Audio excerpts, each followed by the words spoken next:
Everyone, welcome back to exam Y learning. അപ്പൊ CM kids scholarship 2026 വേണ്ടിയിട്ടുള്ള social science previous year question paper ഡിസ്കഷന്റെ part 6 ആണ് കേട്ടോ. ഇന്ന് നമ്മൾ കുറച്ച് ക്വസ്റ്റ്യൻസും കുറേ പോയിന്റ്സും ചെറിയ പാർട്ടായിട്ട് ചെയ്യുന്നത് മക്കൾക്ക് പെട്ടെന്ന് കാണാനും പെട്ടെന്ന് മനസ്സിലാക്കാനൊക്കെ വേണ്ടിയിട്ടാണ്. അപ്പൊ നമുക്ക് സമയം കളയാതെ നമ്മുടെ ആദ്യത്തെ ക്വസ്റ്റ്യനിലോട്ട് പോവാം. ഫസ്റ്റ് ക്വസ്റ്റ്യൻ എന്താണ്? Select from the following places in Kerala where windmills installed and energy generated. അപ്പോ ചോദ്യം എന്താണ്?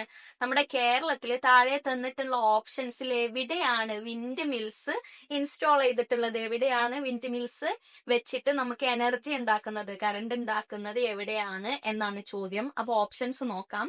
Option A Kanjikode, Aluva. Option B Ramakkalmedu, വിഴിഞ്ഞം. അതിൽ ചെറിയൊരു മിസ്റ്റേക്ക് വന്ന കേട്ടോ. ഓപ്ഷൻ സി കൽപ്പറ്റ, വിഴിഞ്ഞം.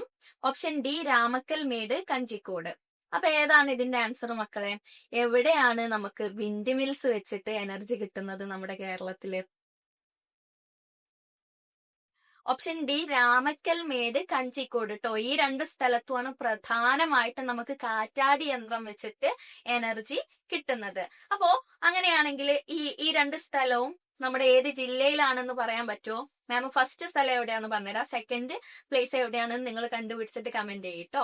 അപ്പോ രാമക്കൽമേട് ഉള്ളത് എവിടെയാണ്? നമ്മുടെ ഇടുക്കിയിലുള്ള ഒരു ഹിൽ സ്റ്റേഷനാണ് രാമക്കൽമേട് എന്ന് പറയുന്നത്. അങ്ങനെയാണെങ്കിൽ കഞ്ചിക്കോട് എവിടെയാണ് എന്നൊന്ന് ഫൈൻഡ് ചെയ്തിട്ട് കമന്റ് ചെയ്യുക. ഓക്കെ, അപ്പോ നമ്മളിപ്പം നമുക്ക് ക്വസ്റ്റ്യൻ വന്നിട്ടുള്ളത് എന്താണ്? മാം ഈ ഡിസ്കസ് ചെയ്യുന്ന ക്വസ്റ്റ്യൻസ് ഒക്കെ പ്രീവിയസ് ഇയർ ക്വസ്റ്റ്യൻസ് ആട്ടോ. അപ്പോ വിൻഡ് മിൽസിനെ കുറിച്ചാണ്, കാറ്റാടി യന്ത്രങ്ങളെ കുറിച്ചിട്ടാണ് ചോദിച്ചത്. നമുക്ക് എവിടെ നിന്നാണ് എനർജി ഉണ്ടാക്കുന്നത്, അതുപോലെ നമുക്ക് എന്തൊക്കെ ചോദിക്കാം, ഡാമുകളെ കുറിച്ച് ക്വസ്റ്റ്യൻ വരാം. അപ്പോ അതൊക്കെ മക്കള് ഒന്ന് റിസർച്ച് ചെയ്ത് വെക്കണം. ഓക്കെ, ഇനി അടുത്ത ചോദ്യം.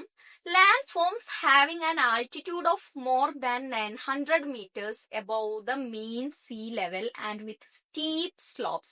അപ്പൊ എന്താണ്? നമ്മുടെ ശരാശരി സമുദ്രനിരപ്പിൽ നിന്നും മീൻ സീ ലെവലിൽ നിന്നും 900 മീറ്ററിലധികം ഉയരമുള്ള കുത്തനെയുള്ള ചെരിവുള്ള സ്റ്റീപ്പ് സ്ലോപ്സ് ഉള്ള ലാൻഡ് ഫോമിനെ, നമ്മുടെ അത്തരത്തിലുള്ള കരയുടെ ഭാഗത്തെ നമ്മൾ എന്താണ് വിളിക്കുക എന്നാണ് ചോദ്യം. അപ്പൊ ഓപ്ഷൻസ് നോക്കാം. ഓപ്ഷൻ എ പ്ലാറ്റ്യൂസ്, അതായത് പീഠഭൂമി. ഓപ്ഷൻ ബി ഹിൽസ്, കുന്നുകൾ. ഓപ്ഷൻ സി മൗണ്ടെയിൻസ്, പർവ്വതനിരകൾ അല്ലെങ്കിൽ പർവ്വതങ്ങൾ. ആൻഡ് ഓപ്ഷൻ ഡി പ്ലെയിൻസ്, അതായത് സമതലങ്ങൾ. അപ്പൊ ഇതിൽ ഏതാണ് നമ്മുടെ സമുദ്രനിരപ്പിൽ നിന്നും മീൻ സീ ലെവലിൽ നിന്നും 900 മീറ്ററോളം ഉയർന്നിട്ട് കുത്തനെയുള്ള ചെരിവുകൾ ഉള്ളത് എന്ന് പറഞ്ഞേ. നമ്മള് ടെക്സ്റ്റ് ബുക്കിലൊക്കെ പഠിക്കുന്നതല്ലേ. ഓപ്ഷൻ സി മൗണ്ടെയിൻസ് ആണ് കേട്ടോ. അപ്പോ നമുക്ക് പർവ്വതങ്ങളാണ് സമുദ്രനിരപ്പിൽ നിന്നും 900 മീറ്ററോളം ഉയരത്തിലുള്ള കുത്തനെ എന്താ പറയാ സ്ലോപ്സ് ഉള്ള നമ്മുടെ ലാൻഡ് ഫോം എന്ന് പറയുന്നത്. അങ്ങനെയാണെങ്കിൽ നമുക്ക് നമ്മുടെ പ്ലാറ്റ്യൂസും ഹിൽസും പ്ലെയിൻസും ഒക്കെ എന്താണെന്നൊന്ന് നോക്കാം. അപ്പോ പ്ലാറ്റ്യൂ എന്ന് പറയുന്നത് എന്താണ്? High land with a flat top, അതായത് ചുറ്റുമുള്ള അതിന്റെ പ്രദേശങ്ങളിൽ നിന്നുമൊക്കെ കുറച്ച് ഉയരത്തിൽ സമതലമായിട്ടുള്ള ഒരു ടോപ്പുള്ള ഭൂവിഭാഗത്തിനെയാണ് പ്ലാറ്റ്യൂസ് എന്ന് പറയുന്നത്, പീഠഭൂമി എന്ന് പറയുന്നത്. പ്ലാറ്റ്യൂസിന് ഒരു എക്സാമ്പിൾ പറഞ്ഞ മക്കള് കമന്റ് ചെയ്യട്ടോ. മാം ക്വസ്റ്റ്യൻ ചോദിക്കുന്നത് ഒക്കെ പറഞ്ഞു തന്നിട്ട് അങ്ങനെ നിങ്ങൾ മഗപ്പ് ചെയ്യണ്ടെന്ന് വിചാരിച്ചിട്ടാണ്. അപ്പൊ കുറച്ച് നിങ്ങളും ഫൈൻഡ് ചെയ്തിട്ട് ആൻസർ പറയാ.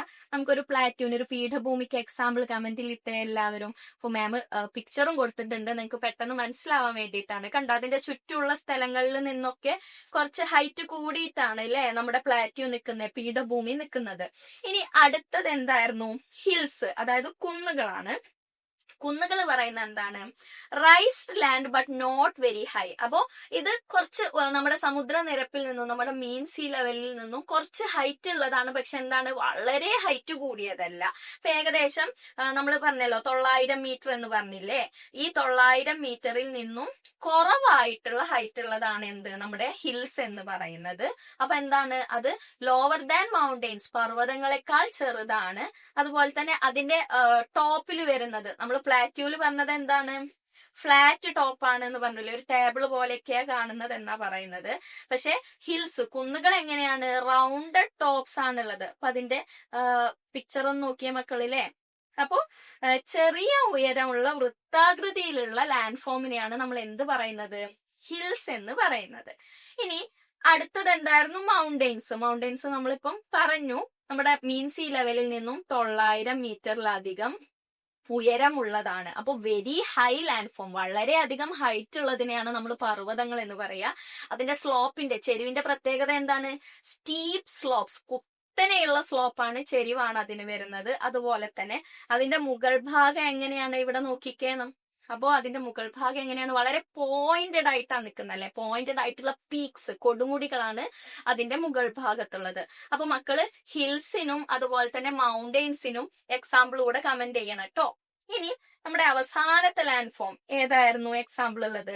പ്ലെയിൻസ്, സമതലങ്ങള്. ഓക്കെ, എന്താണ് സമതലം എന്ന് പറയുന്നത്? പ്ലെയിൻസ് എന്ന് പറയുന്നത് എന്താണ്? Flat and low land. അപ്പൊ താഴ്ന്നു കിടക്കുന്ന വിശാലമായിട്ടുള്ള ലാൻഡിനെയാണ് നമ്മൾ എന്ത് പറയുന്നത്? സമതലം എന്ന് പറയുന്നത്. അപ്പൊ ഈ പ്ലെയിൻസ് നമ്മൾ എന്തിനാ ഉപയോഗിക്കുന്നത്? It is very good for farming. കൃഷി ചെയ്യാന് ഏറ്റവും അനുയോജ്യമായിട്ടുള്ളതാണ് എന്ത്? നമ്മുടെ പ്ലെയിൻസ് എന്ന് പറയുന്നത്. അതുപോലെ തന്നെ many cities are built in plains. ഇങ്ങനെ പ്ലെയിൻ ആയിട്ട്, വളരെ ഫ്ലാറ്റ് ആയിട്ട് താഴ്ന്നു കിടക്കുന്ന സ്ഥലങ്ങളിലാണ് നമ്മൾ എന്ത് ചെയ്യുക? സിറ്റീസ് ഒക്കെ ബിൽഡ് ചെയ്യുന്നത് കേട്ടോ. അപ്പോ ഇനി നമ്മൾ ബാക്കി ക്വസ്റ്റ്യൻസ് നമുക്ക് അടുത്ത ക്ലാസ്സിൽ ഡിസ്കസ് ചെയ്യാം. Till then bye.